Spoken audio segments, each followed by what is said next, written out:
Carlita había aprendido demasiado pronto que la vida no era un escenario lleno de luces y aplausos, sino un lugar donde los ojos ajenos podían convertirse en cadenas. Durante su niñez, mientras otros niños descubrían el mundo a través del juego y la curiosidad, ella había sido empujada frente a cámaras, maquillada y dirigida por adultos que nunca pensaron en su inocencia, sino en el beneficio que podían sacar de ella. Años después, ya adulta, cada recuerdo de aquel tiempo era como una herida que no cicatrizaba, una sombra que la perseguía incluso en los pocos momentos en que creía poder respirar tranquila. La gente la reconocía aún en la calle.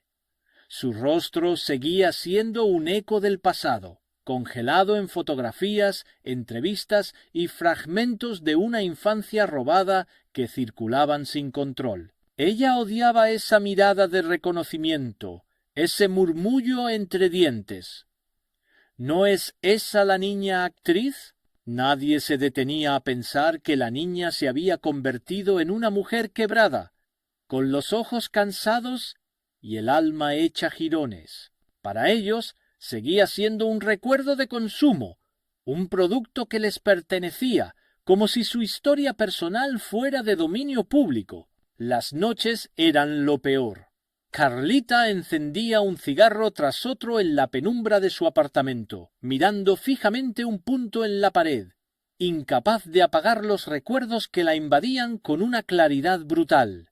Se veía a sí misma a los 13 años, perdida entre adultos que la trataban como una herramienta, sonriendo cuando debía sonreír, llorando cuando se lo pedían, obedeciendo órdenes sin comprender del todo por qué sentía un peso tan grande en el pecho. Ahora, con 32 años, seguía atrapada en ese tiempo, como si su vida se hubiera congelado allí. Intentó escapar de todo en más de una ocasión. Se mudó de ciudad, cambió de nombre artístico, incluso pensó en desaparecer por completo, pero no importaba cuánto corriera. Las redes sociales y los archivos digitales la perseguían sin descanso. Aquella versión de sí misma, expuesta sin protección, la seguía como una sombra inmortal. Y cada vez que algún periodista, curioso o incluso una persona bienintencionada le preguntaba por su pasado, era como si arrancaran las costras de sus heridas una vez más. El dolor no sólo era memoria, era presente. Carlita había desarrollado ansiedad severa, ataques repentinos que la dejaban sin aliento, temblores en las manos, palpitaciones que la obligaban a encerrarse en el baño de un café o en la esquina de un vagón del metro. La terapia le había dado algunas herramientas, pero siempre sentía que el pasado era más fuerte que cualquier manual de sanación. El psicólogo le hablaba de resiliencia, de perdón, de reconstrucción. Ella asentía, fingía esperanza, pero en lo profundo sabía que había fragmentos de sí misma que jamás volvería a recuperar. Lo más cruel era la soledad. Había intentado amar, pero las relaciones se le escapaban como agua entre los dedos. Algunos hombres la miraban con compasión excesiva, tratándola como un ser roto al que había que cuidar. Otros, con un morbo disfrazado de interés, recordándole siempre de dónde venía, como si sus cicatrices fueran un fetiche.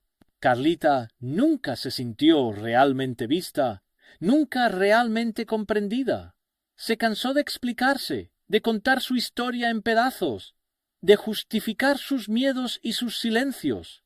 Así, poco a poco, se fue aislando. Su madre, que en la infancia había permitido cuando no fomentado esa exposición, ahora trataba de acercarse, como si el tiempo pudiera borrar la responsabilidad.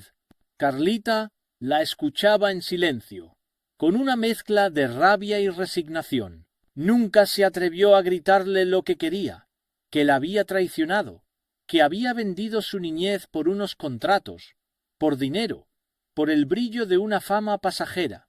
Guardaba ese grito dentro, pero el silencio la consumía más que cualquier palabra.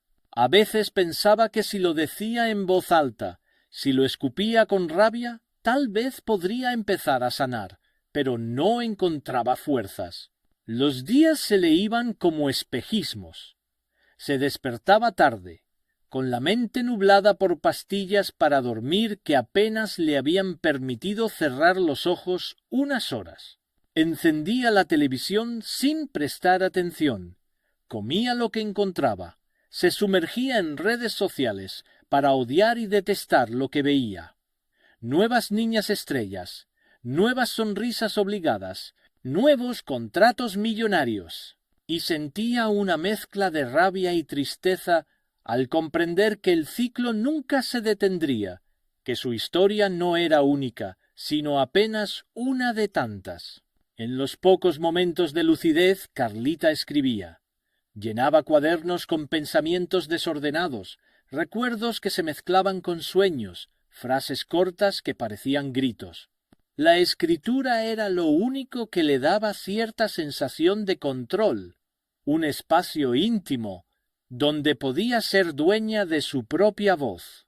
En esas páginas hablaba de su dolor, pero también de su deseo de sobrevivir, de entenderse, de no ser reducida a lo que le hicieron. Nunca mostraba esos cuadernos a nadie, temiendo que los convirtieran también en espectáculo, que la gente buscara allí una nueva forma de consumir su sufrimiento. Una tarde de lluvia, mientras miraba cómo las gotas golpeaban el vidrio de su ventana, Carlita sintió una desesperación que casi la derribó.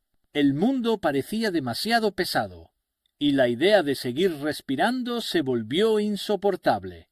Pensó en acabar con todo. Se sentó en el suelo, con las manos temblorosas, y lloró como no lo había hecho en años. Lloró por la niña que había sido, por la mujer que nunca pudo ser, por todas las versiones de sí misma que se habían perdido en el camino. Y en medio de ese llanto, una pequeña chispa apareció, un pensamiento casi inaudible, una voz interna que decía «todavía no». Ese «todavía no» fue lo único que la levantó del suelo. La llevó a tomar el teléfono y marcar el número de su terapeuta, aunque fuera tarde. La llevó a escribir otra página en su cuaderno, aunque sus manos apenas pudieran sostener el bolígrafo. La llevó a preparar un café y sentarse a esperar que la madrugada pasara. Carlita no sabía si algún día lograría sanar, ni siquiera sabía si quería hacerlo. Pero esa noche comprendió algo. Seguir viva era, en sí mismo, un acto de resistencia, un gesto de rebeldía contra todo lo que le habían hecho, contra todos los que aún la reducían a un recuerdo. No era suficiente para curarla, pero era suficiente para seguir respirando un día más. Y a veces, un día más era todo lo que podía pedir. Los días que siguieron aquella noche de llanto fueron un vaivén extraño. Carlita se movía entre la apatía y una especie de fuerza mínima que parecía surgir de lo más profundo de su ser. No era esperanza, no todavía. Era más bien una terquedad, una resistencia silenciosa a dejarse arrastrar del todo por el abismo. Cada mañana, aunque le costara levantarse, encontraba una razón pequeña para hacerlo. Preparar café, escribir una línea en su cuaderno, encender una vela en la mesa de la cocina y dejar que su luz tenue le recordara que todavía estaba allí. Sin embargo, el dolor no se iba. El pasado no la soltaba. Había noches en que despertaba empapada en sudor, con el corazón latiendo desbocado, reviviendo escenas que nunca había contado en voz alta. No eran sólo recuerdos. Eran fragmentos de su niñez que volvían como cuchillos.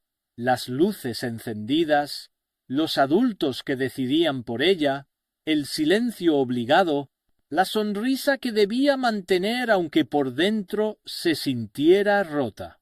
La peor parte era la sensación de impotencia, el no haber tenido nunca la posibilidad de decir no. Esa impotencia, ahora de adulta, se transformaba en furia. La furia era peligrosa. A veces la llevaba a golpear la mesa, a lanzar objetos contra la pared, a gritar sola en su apartamento hasta quedarse sin voz. En esos momentos la soledad se volvía insoportable. Hubiera querido tener a alguien que la sostuviera, pero también sabía que la cercanía le daba miedo. Había aprendido a desconfiar de todos. Cuando alguien se acercaba, su instinto era dudar. ¿Qué querrá de mí? ¿Qué espera? ¿Qué uso hará de mi dolor? Esa desconfianza la mantenía encerrada en su propio círculo, atrapada entre el deseo de compañía y el terror de ser herida otra vez. Un día recibió un correo inesperado. Venía de una periodista que estaba preparando un documental sobre la explotación infantil en la industria del entretenimiento. El mensaje era respetuoso, casi delicado. Le pedía una entrevista, aclarando que comprendía si ella no quería participar. Carlita leyó el correo una y otra vez, con las manos temblorosas. Era como si alguien hubiera puesto en palabras lo que ella había callado durante años. Una parte de ella sintió alivio, la posibilidad de hablar, de contar su versión, pero otra parte se llenó de miedo. ¿Y si al hacerlo volvía a convertirse en espectáculo? ¿Y si la gente usaba su testimonio para señalarla de nuevo? No respondió de inmediato. Pasaron días antes de que pudiera reunir valor para escribir un simple «necesito tiempo para pensarlo». Ese mensaje, tan breve, fue para ella un acto enorme. Significaba reconocer que había una decisión que le pertenecía, que podía elegir. Algo tan básico y al mismo tiempo tan revolucionario en su vida. Mientras pensaba en la entrevista, Carlita volvió a sus cuadernos. Empezó a escribir como si ya estuviera hablando con esa periodista, como si estuviera frente a una cámara diciendo todo lo que nunca pudo decir. Llenó páginas y páginas con relatos desgarradores, con recuerdos fragmentados, con reflexiones sobre lo que significa crecer sin libertad. A veces escribía llorando, otras veces con una rabia ardiente que la hacía apretar tanto el bolígrafo que rompía el papel. Era doloroso, pero también liberador. Un atardecer, al releer lo que había escrito, se sorprendió a sí misma sintiendo una especie de orgullo. No orgullo por su pasado, sino por su capacidad de nombrarlo. Darle palabras al dolor era una forma de arrebatarle poder. Era decir, esto me pasó, y aunque me destruyó en parte, sigo aquí para contarlo. Fin de la primera parte del libro. Mi linda Carlita, de Alex Rademacher Silva Benítez, de uso libre, 5 de septiembre del año 2025. Montevideo, Uruguay.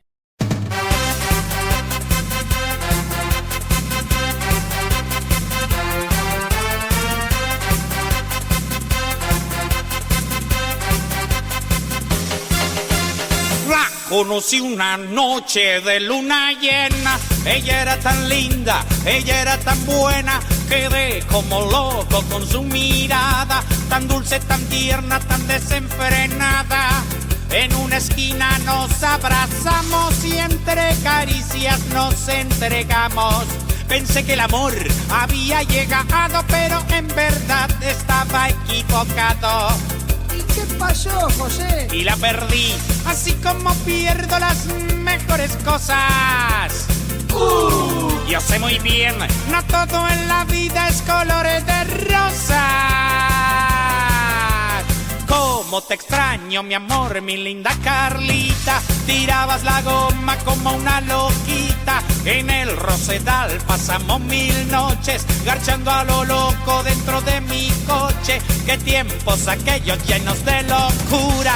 Todo era 10 puntos pero de sutura. Recuerdo tu culo redondo y macizo, pidiéndome a gritos méteme el chorizo. Movete por unos manguitos, te entrega el ojete. Y es fija, si andas con monedas, te chupa la pija. Y dale, Carla, dale, Carlita, así termina esta canción. Anda la puta que te reparió. Flojuda, tetas tristes.